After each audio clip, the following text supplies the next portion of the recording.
Great. So Bye. Okay, thank you cool. guys. Thanks. Yes, Camilla. This is Camilla. Now we can hear her. Not too sure what was going on there, but if things don't work, it always helps to exit and then enter it again.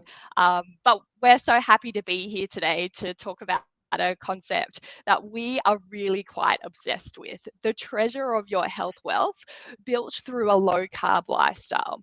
Because for us both personally and as practitioners, and I know many of you will agree, a low carb lifestyle acts as almost an unbelievable catalyst for transformations across the body and the mind as well. So, low carb has been proven effective in reversing one of the biggest health threats facing modern society, type 2 diabetes. Ketogenic diets can be used for epilepsy, support cancer, and autoimmune conditions, topics we're learning about this weekend. And in doing all this, low carb and keto eating also tends to help people lose weight. And for most people, weight loss is the hook. It's the low carb shining billboard. But I guess as coaches, we've also observed a couple of other things. First, it seems like the harder we focus on weight loss and weight loss alone, the more elusive weight loss becomes. And second is that while weight loss might seem to be the low carb hook, it's certainly not the most important thing that's going on. When we zoom in too hard on a goal, like just focused on weight loss, we find that people tend to focus on what they haven't achieved rather than that what they've already accomplished and we continue and will continue to accomplish. And this is just really a slippery slope towards getting obsessed with how we look, or when we weigh ourselves, a place that can involve a sense of failure, even shame, when you haven't lost that next kilo. That's always going to be the standard of beauty that you're not meeting, always. Yeah, certainly. And we're kind of seeing this in society as a whole, hey? The worry seems to occur no matter what weight you're at. We've become so fixated on how we look, obsessing about losing weight. And that is a worry. But now we're almost seeing this like backlash against weight loss, against the concept of weight loss. The concept of trying to lose weight in some circles has become, in and of itself, a bad thing to be trying to accomplish. And, it just gets really complicated. So, the important thing to think about here, we think, is that from either angle or direction, whether you're over obsessed with the scale or you're ignoring the concept of weight loss altogether, either way, we end up in a situation where we're fed up and where we give up. And people do give up. And that's a really hard place to be in, feeling like you have no choice but to give up. And the slippery slope to things like failure and shame can happen so commonly that as a new health coach in this field, some many years ago, I was looking bright eyed and bushy tailed up to this beautiful dietitian, Camilla. And Camilla gave me some wise words of wisdom. She said, "Don't say weight, say health." So, introducing our coaches' approaches: health wealth, your health wealth. A mindset shift away from the mirror towards what's going on inside your body and your quality of life, your ability to live your dreams. The secrets the scale won't tell you. Yeah, because as coaches, we see our role as continuously reminding you of how far you've come. You can still have a goal to lose weight. That's absolutely fine. And often it is really important to lose weight. But telling yourself to just lose some weight or telling yourself that you need to hit a certain target, that doesn't actually make weight loss suddenly possible. It is the process of learning to live this low carb life and notice the changes that make health wealth relevant and exciting. So, today we are going to talk about three things. First, we're going to broaden our focus, untangling the scale from your health wealth. Next, we'll offer up a few examples, some beautiful stories shared with us by our patients, some pennies you can pick up and pocket for your own framing of your health wealth. And lastly, we'll give you a couple of strategies that might help you focus your attention to the growth of your health wealth, where weight loss becomes a side effect, but not actually your obsession. Okay, so let's dig a little deeper here. This figure is from a book called Outlive by Dr. Peter Attia. If you have not read it, grab yourself a copy. I think this figure helps us to visually see why we can't make assumptions about what's going on the inside just by looking at the outside. So what we're seeing here is the overlap between obesity and metabolic syndrome in the USA. Metabolic syndrome, what is that? So metabolic syndrome is a cluster of related disorders, including high blood pressure, high triglycerides, low HDL cholesterol, a large waist circumference, and an elevated fasting blood glucose. If you meet 3 or more of these criteria, you have metabolic syndrome. About 35% of people in Australia have metabolic syndrome. And if you have metabolic syndrome, then you're at greatly increased risk of heart disease and dementia and diabetes and all of the awful outcomes that land us in hospital, all of the outcomes we are trying to avoid. But you'll notice here that you don't need to be obese to have metabolic syndrome. And just because you're of normal weight, that doesn't actually mean that you don't have metabolic syndrome. Weight plays a role, yes, but health wealth expands over and above how much you weigh. Metabolic syndrome used to be called by a different name by the man who first proposed the concept to the world, Dr. Gerald Reaven. He called it Syndrome X, and we will concede that that is also not very helpful, but then dig a little deeper and the name insulin resistance syndrome comes up. The paradigm was that insulin resistance was and is fundamental to the problem, tying these concepts together. Actually, it was Dr. Reaven who originally spoke on the topic in the 1980s, and he emphasized the importance of hyperinsulinemia, or high blood insulin, as a central concept. But insulin resistance isn't in this list of how to diagnose metabolic syndrome. Your doctor is not measuring insulin here. While the measurement of insulin is a topic of a presentation that will be done and has been done by someone with like a way bigger brain than mine, we can say that insulin resistance is a unifying mechanism underneath these measurements.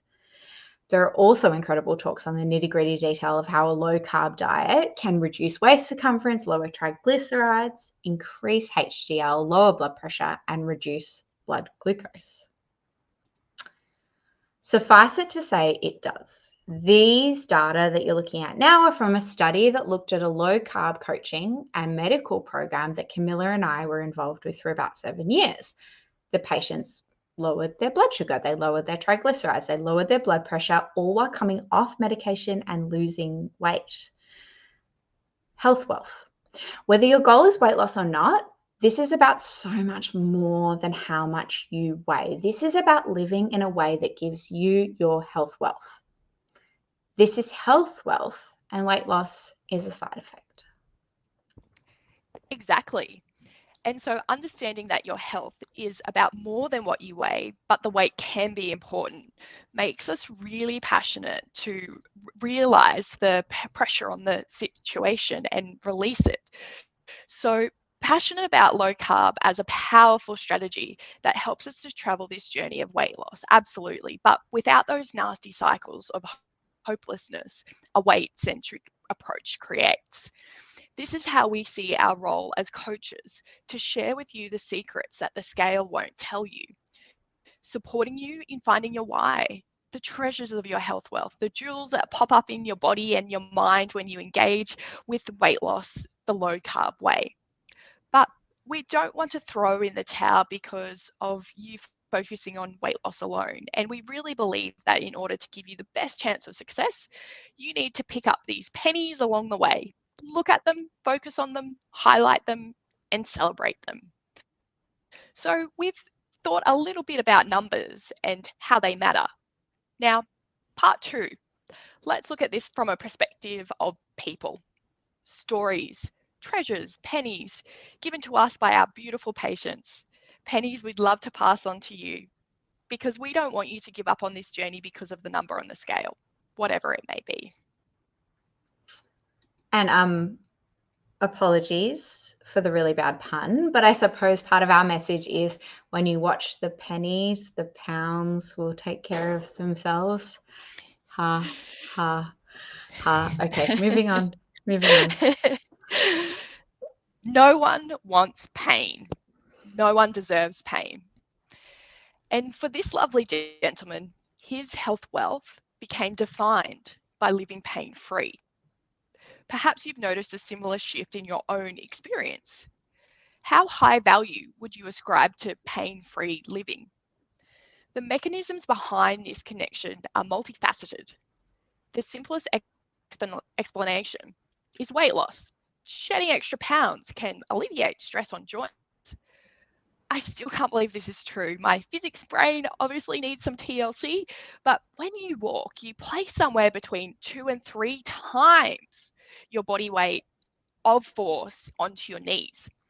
So a really rough calculation is if that you weigh about 70 kilos, you put somewhere between 140 and 210 kilograms of force onto your knees with each step. Whereas if you weigh 100 kilos, those numbers go up between 2 and 300 kilograms of force on your knees. So weight loss helps your joints, but there seems to be more to it than that. Low carb eating also tends to be rich in nutrient dense whole foods, including ample amounts of animal protein, collagen, and micronutrients. Could it be that providing essential building blocks for tissue repair is one of the ways that low carb reduces pain? I would definitely think so. And there are other reasons as well. The beautiful impact that low carb has on our blood sugars and the associated inflammation. So when we minimize sugar and processed carbs, we disrupt these vicious cycles of inflammation and the accompanying joint discomfort. So when your blood sugar spikes, which is happening chronically in prediabetes and diabetes, but also kind of in a high carbohydrate diet, those spikes are going up and down pretty often. Those sugar molecules, they stick on to proteins and nerves in your body. This leads to the formation of advanced glycation end products, or AGEs. They're angry little molecules. They damage collagen and other structural proteins in your joints. They compromise the integrity of the joint and they contribute to joint stiffness and discomfort. High glucose can damage your nerves as well, which can lead to pain. It impairs circulation, especially in your tiny little blood vessels in your periphery, which is why foot pain is a common result of high blood sugar. High blood sugar also damages the cells of your eyes. They swell with extra fluid, which explains why patients report eye pain and headaches as their blood glucose rises. But in this patient story, we see hope. What started as a journey of weight loss became a journey of pain loss. This patient, he once relied on a crutch to walk. He no longer needs that crutch. His pain has been replaced by freedom and mobility. He has found his health wealth, and that keeps him going every day. He's tamed his pain, and weight loss is a side effect. For this lovely lady, the feeling of being satiated is her treasure, an actual absence of hunger where she doesn't yearn for more. And once she was actually full, she was then able to take the next step in healing her reliance of food as a means of emotional support. I'm sure many of us have been in that place where you're on a diet and you're really giving it your best. You're trying to summon that willpower and stay in control, but you're hungry and that eats up your life. Pardon the pun. You can't fight hunger forever, nor should you have to. But people starting a low carb diet and suddenly they say that they're feeling full. So, what's going on here, Veronique? Well, a few things are going on. First, processed foods and snacks are formulated to be moreish. And moorish is probably too gentle a word. They are intentionally designed to be addictive. It is the job of whole teams of food scientists to make these foods hyper palatable to override your body's natural appetite regulation. When we consume these foods, we get this hit of dopamine, and our brain says, that felt great, give us more. Except more doesn't lead to us feeling better, it just leads to more. Yeah, and I've actually had patients that have come in knowing the calorie count of a cucumber so that they can fit junk foods into their calorie plan. They're mathematical geniuses. We become obsessed with making these foods fit because we're conditioned to turn to junk food as a mean of solace or escape. The marketing even encourages us to as well. So I think the important thing is do not blame yourself, even if you've overeaten these foods. That's what they were designed to make you do. They're formulated so they don't fill you up, and their branding strategies are carefully designed to create emotional connections, because the more you consume, the more money that these brands make. So, how did this lady start to undo some of the damage done by processed foods? Well, first, if she felt hungry, she ate protein. At least in our experience, most people do not report feeling triggered to overeat by whole food proteins, steak, chops, eggs, or roast. They work with our hunger hormones, not against them. That's why we create patient resources like the ones that you might be able to see on the screen to help people learn how to prioritize protein, because protein is our most satiating nutrient. Satiating as in filling. After eating protein, ghrelin falls. Ghrelin is a hunger hormone. You can remember its name because of a grumbling stomach. So, protein specifically tames that grumbling stomach. And it seems that protein also helps promote the I feel full hormones in the body, like GLP-1, peptide, YY, and CCK. There's also a theory called the protein leverage hypothesis that essentially states humans will keep eating until we get enough protein. So, our coach's approaches is to recommend at least a minimum of 30 grams of protein at each meal, ideally from whole food animal sources. Keeping in mind that 30 grams of food does not equal 30 grams of protein. You can see an example of this at the bottom of the screen. So, if you're hungry, go ahead and grab another piece of protein. There are more reasons why carbohydrates seem to make this lady feel hungrier, not full. The blood sugar roller coaster she would jump on the moment carbs entered her body. So here's an example. I'm sure many of you are familiar with a graph like this, but the point to really emphasize is the bottom part of the graph, where the firecracker star red thing is. In most people, a high carb meal will spike blood sugar, and then the body releases insulin to shuttle that glucose away into the cells. When a food spikes blood sugar, some people will experience this overcompensation on the other side, where their sugar goes too low, perhaps due to too much insulin or the hyperinsulinemia we talked about earlier. But the point is that right there is hangry, shaky, obsessed by food. Fair enough. Your glucose is too low and your body thinks it doesn't have any fuel. This is a difference in your metabolic response depending on the type of food you eat. It is about so much more than just the calories, especially the calories in that cucumber. And it's also about more than just the glucose level at the end, because the insulin released by a tiny little organ in your body called the pancreas, each time your glucose goes up, you force your pancreas to work hard to release insulin again and again each day. And your pancreas will try to do what's best for you. It will bring your blood sugar back down. Thank you, pancreas. But it gets worn out by the volume of the cells that produce insulin, the volume of the pancreatic cells that produce insulin, that volume can actually shrink. Some studies report that at the point where you start to see an impaired glucose tolerance or a higher blood sugar than we would like, you may have already lost 40 to 50% of those insulin producing cells in your pancreas. They are worn out.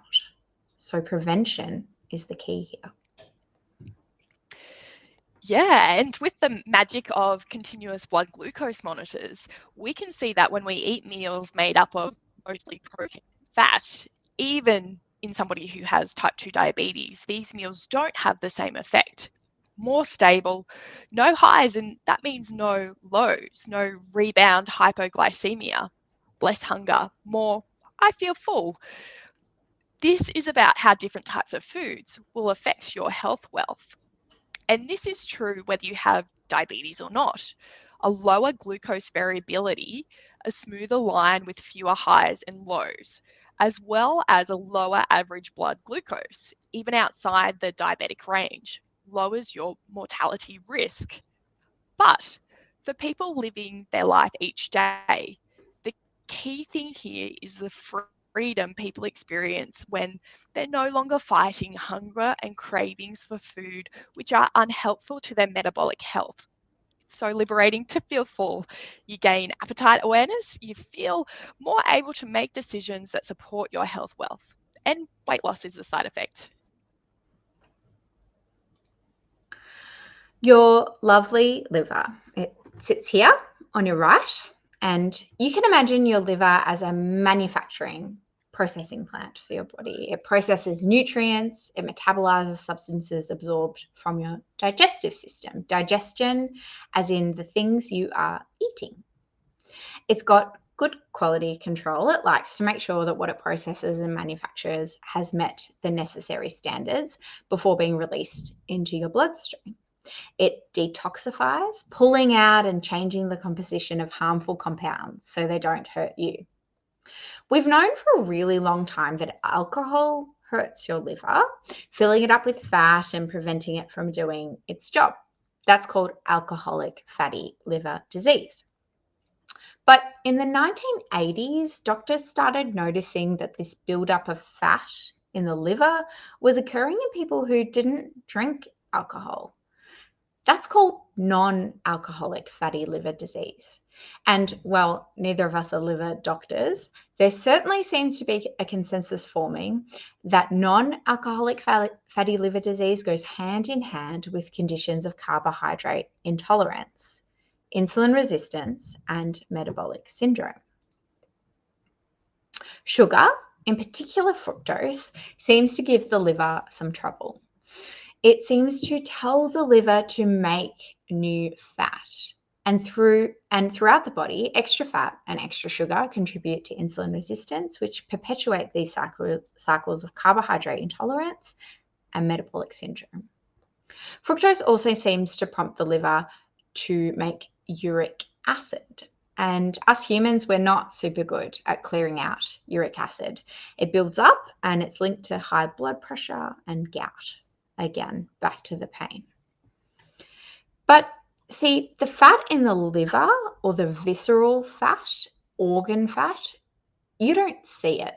Visceral fat can accumulate in other organs too, like the pancreas or the kidneys. And it specifically puts you at risk of heart disease, of bad outcomes. The fatty acids released in this area can perpetuate insulin resistance.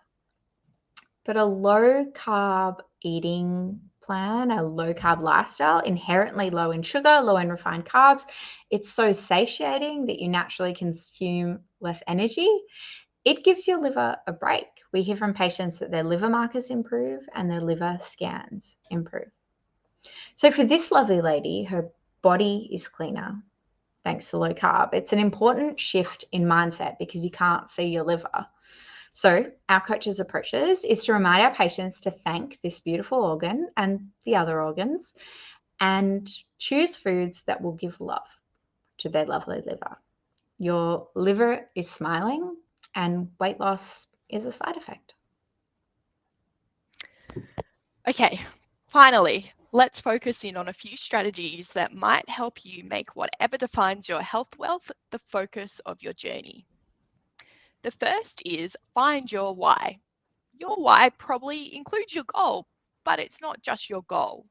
Your why is about your values, your purpose, and your passion.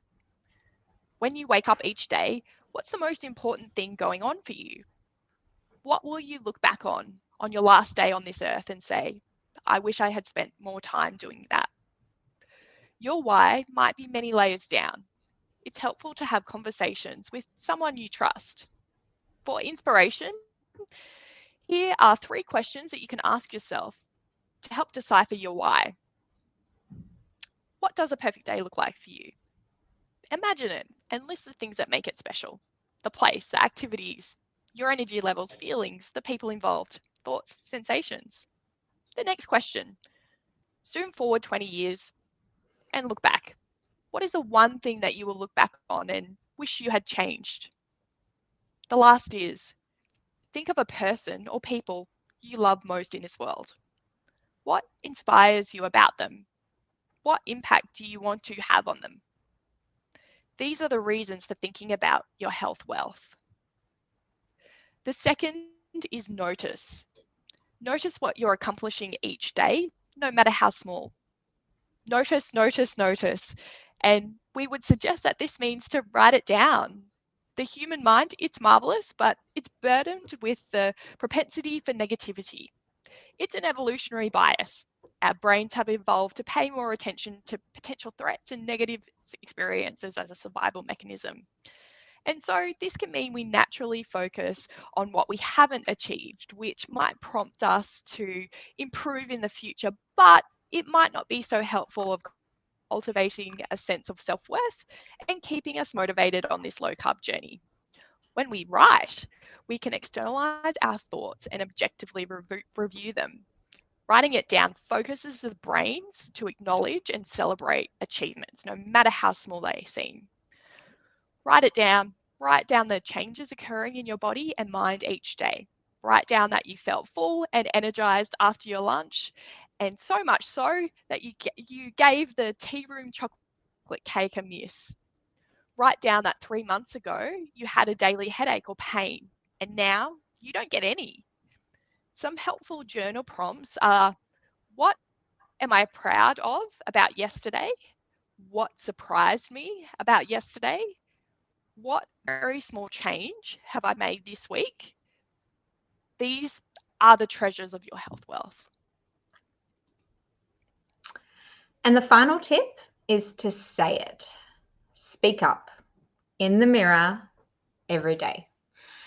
It's probably going to be embarrassing. You will likely cringe, and you might even be cringing right now. But most of us have these really nasty voices in our head, voices that like to tell you how far you've not come. You need to be active to be heard over these voices. So grab that list that we wrote in the previous step, read them in the mirror every day. And I'm sorry, but as that list grows, you're simply going to have to stand in front of the mirror for longer. You might think that's a waste of time, but it will give you time. Let's do it together. Yesterday, I said no to bread at lunch. A few months ago, I felt like I couldn't resist. Last night, I noticed that I could get on and off the couch more easily, that my knees weren't hurting like they were a month ago. 3 days ago, I chose water over cordial to give love to my liver. At my last blood test results, my triglycerides were lower. This is you building your health wealth every day, and weight loss can just be a side effect. So, in closing, our suggestion, sorry, Tracy, we didn't run this by you, but our suggestion is to do this now. Share how you define your health wealth. You can share it with us. You don't have to, but if you want to, you can. Or grab a pen and paper and write it down before you move on to your next activity for the day. because reframing our attitude helps. Because weight loss is important. It really is. But there is so much more going on beyond weight loss. And so we invite you to think about the more, because we believe that that will motivate you or keep you going in the long term.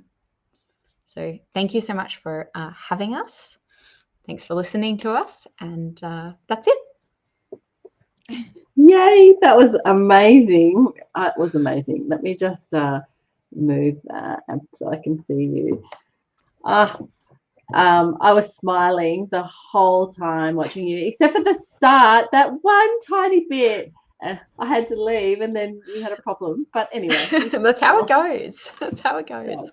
First little glitch. I'm literally like, I had to go to the loo, and my kids had come home. I wanted to give them a hug, and they come back, and anyway, it's all. How dare you leave, Tracy? How dare you have outrageous. a life? Outrageous. Jeez. But wonderful, wonderful. I loved this so much.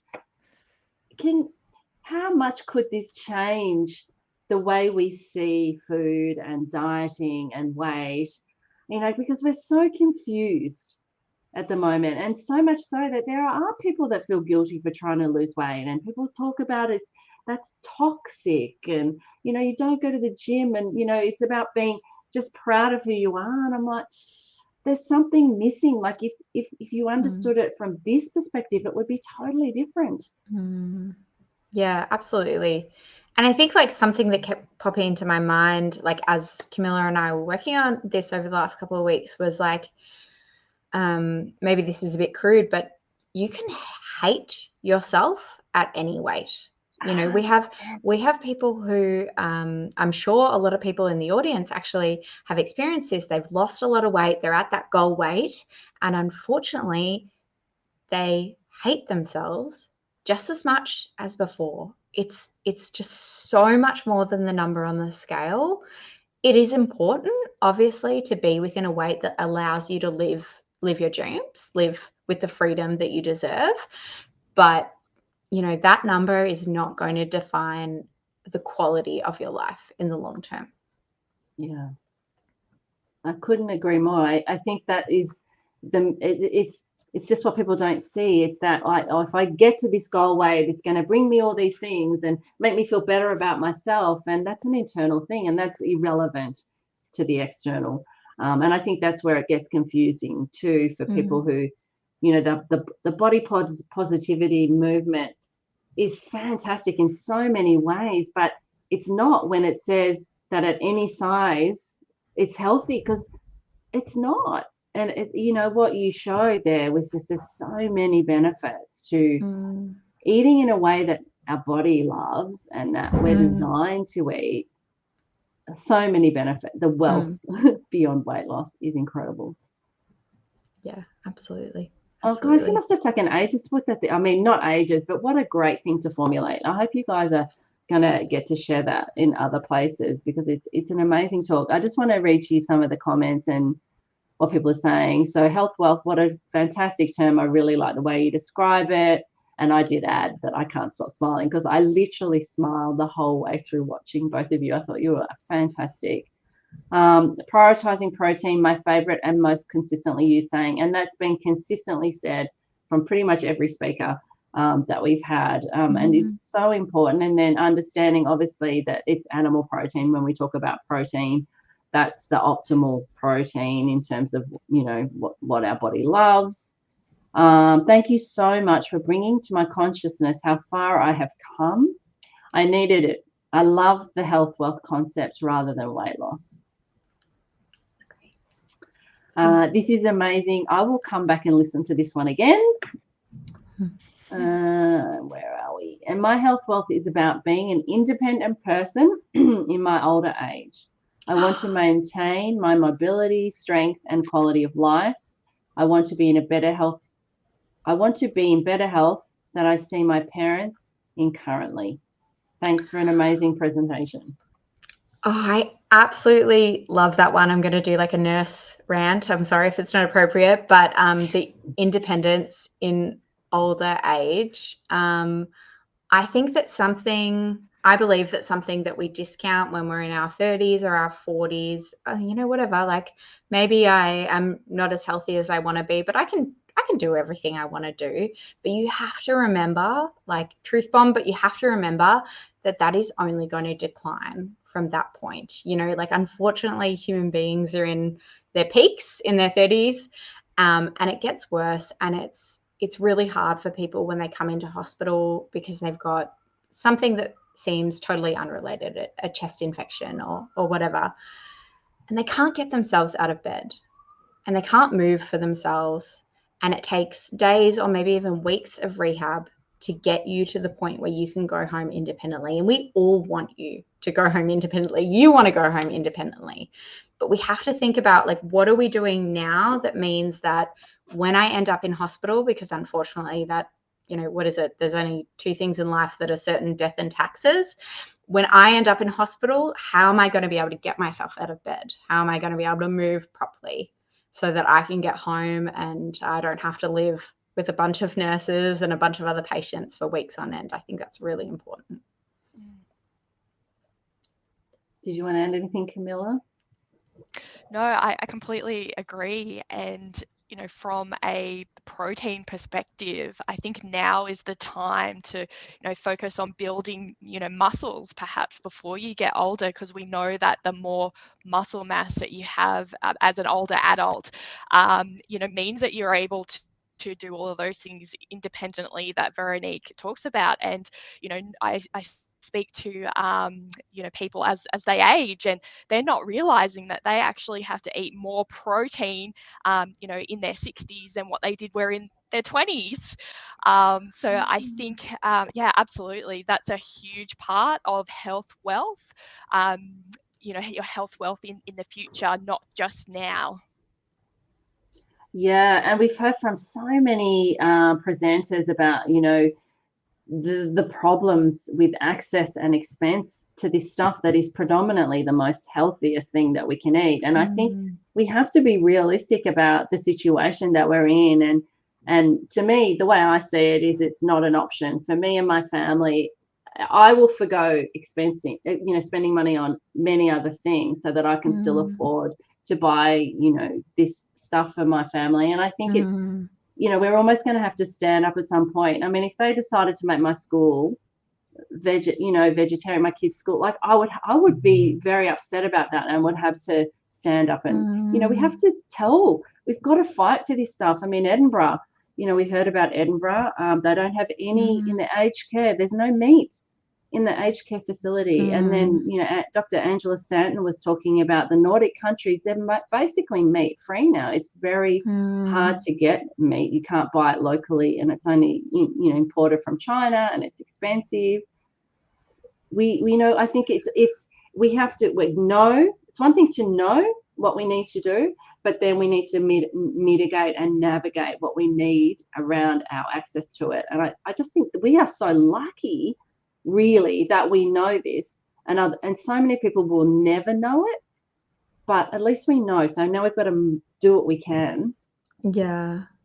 And I guess, maybe one of the strategies there is looking at that minimum effective dose, because there's lots of really great people who could talk about how we could make meat accessible to all, but I believe that takes many layers of change. You're talking about small scale farming, you're talking about regenerative agriculture, really important topics, but lots of layers of change. But at least if we look at the minimum effective dose and we go, so many studies tell us that if we have protein at breakfast, we eat less through the day, just naturally. No, you're not forcing yourself. You're not counting calories. You're not knowing the calorie count of a cucumber. You're just eating a bit less, And if you look at our breakfast, I think breakfast might be our worst meal in Australia. The classic breakfast might be our worst meal: low-fat milk, orange juice, cereal. There's essentially no protein in there at all.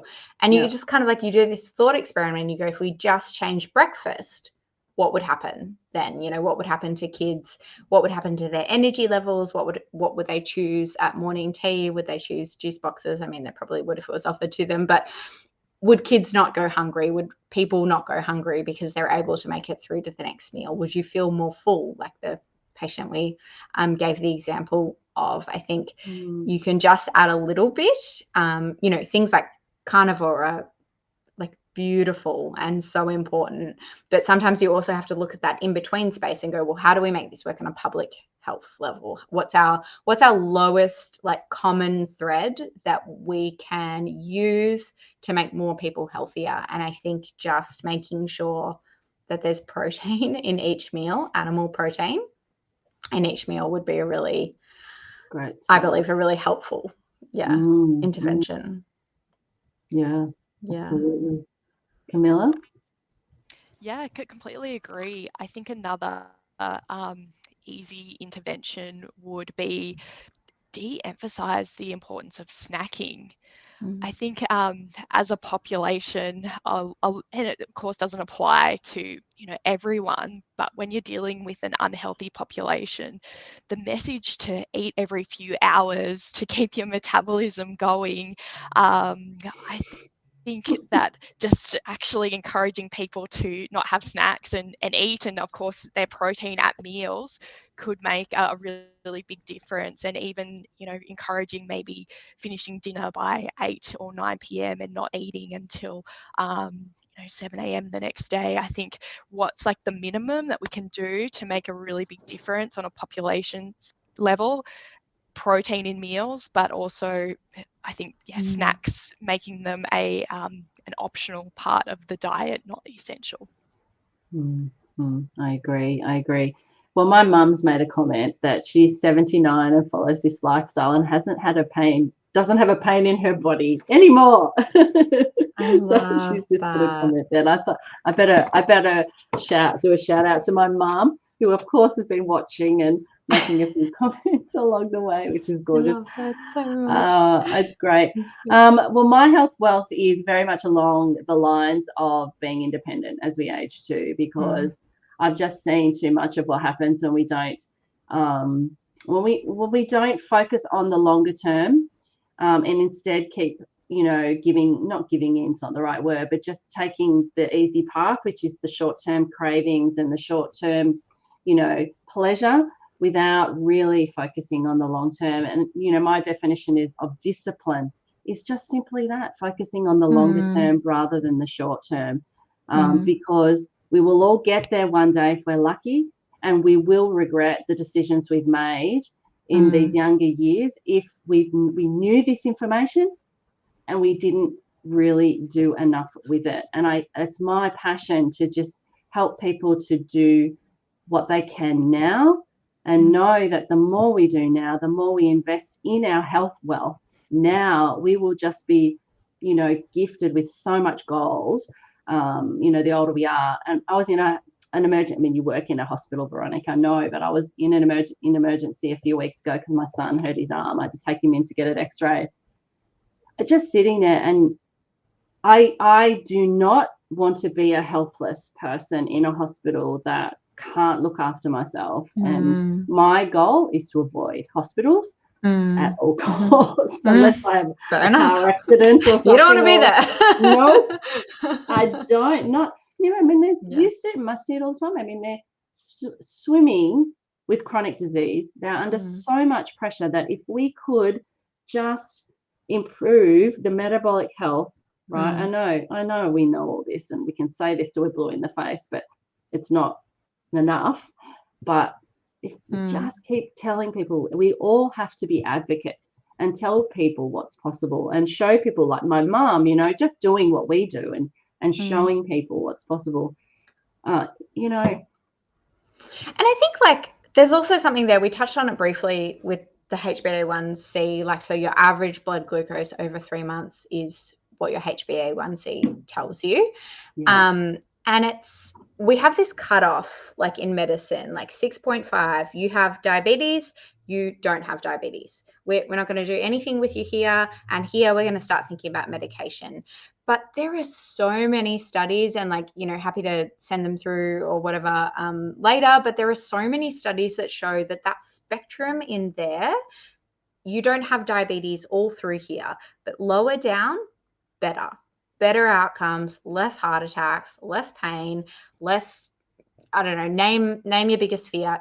less with a stable blood glucose and with a lower HbA1c. And you're only getting there by removing the carbohydrates. I mean, no, sorry, that's a lie. There are lots of other things that are important, like stress management and sleep and eating nutrient-dense foods, absolutely. But the lowest hanging fruit here is a low-carb diet. Yeah. Stop those glucose excursions, limit the variability, and have a lower HbA1c. And the evidence is very clear that you will do better. So obviously you have diabetes, like, yes, let's pull that back. Let's go low carb. We can see it really clearly.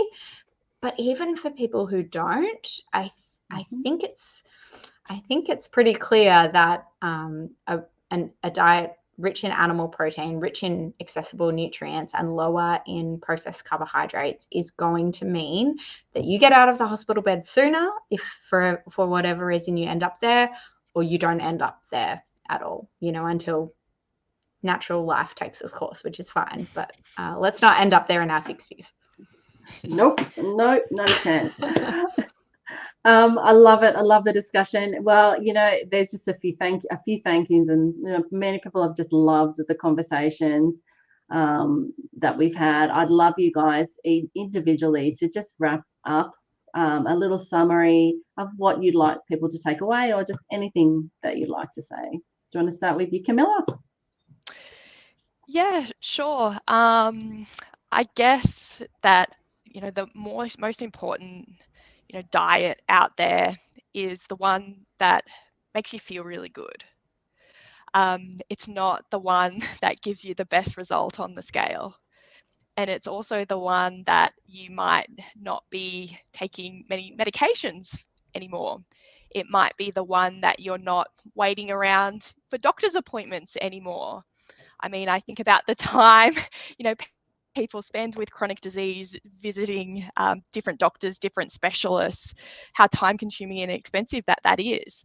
And to me, that those, are the reasons and why you should, stick with a diet. It's the one that makes you feel really good. And it's those things that we talked about in the presentation today, but it's also the one that, you get your life back. You're not attending lots of appointments, and not having to shop in the pharmacy. Yeah. Yeah, and I guess I'd close by saying that it's not easy to change your diet, especially because changing your diet, if you're going to do it sustainably or for the long term, kind of involves changing many aspects of your lifestyle, the low carb lifestyle hub. It's not easy, but it is worth it. And there is lots of support. And like every day you find new clinicians who are willing to engage in a low carb conversation. And I really believe that it will give you so much quality at the other end of your life now, yes, but also at the other end of your life. I really believe that we can accomplish so much more than a hospital bed multiple times over multiple years. I think that it's really easy to see the impact that diet has on pulling you back out of that hospital bed. So yes, it's hard, but Tracy is offering all of these different ways of engaging with low carb. There's so many clinicians. Get a little bit of support if you need it. Do some research if you need it, but it's worth it. Even if it seems like a lot of work for the first 6 or 12 months, it's really worth it at the other side. Totally agree. Totally worth it. Best thing I've ever done in my life. Totally changed my life. But what was interesting, I think what you said there is that the number of practitioners is growing rapidly, so much so that there's Low Carb Down Under in Sydney this year in October, and they are just inundated. There's too many people and practitioners that want to speak. They just got to say no. It's just, I think it's such a gift. When I first started 10 years ago, it just dramatically changed. And I think too, there's so many people out there working away that not necessarily in the public space, but if you can find the support you need, it's so invaluable to have the right support, the tribe, because it is hard when you step out of that, because we know what we're up against. But we have to do this for ourselves and because of what we want, what we value, and our own health wealth. And I think you guys have just done a beautiful job presenting today. And I can't thank you both enough for being willing to share your incredible insight and knowledge and wisdom. And you are the final speaker, so I'm wrapping it up. So you'll stay with me while I wrap it up for today. We are done for day 2. What a great day. I hope you've all enjoyed it. I know you have if you've watched it live, or if you're watching it on the replay, make sure you pop in and say hello and tell us what you think. We're back tomorrow at 9 a.m. I got a little extra hour sleep in, although Dr. Alex said that we have to get up and go to bed at the same time. So I won't be sleeping.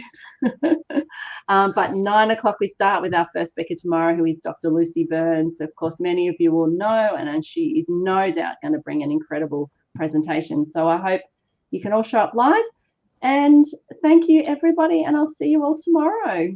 And I'll see you guys really soon. Thanks, guys. Thank you. Thanks, Tracy. Have a lovely afternoon, everyone. Thanks, Don't forget to write down your health wealth. Yes, see your health wealth. Bye, everyone. Bye.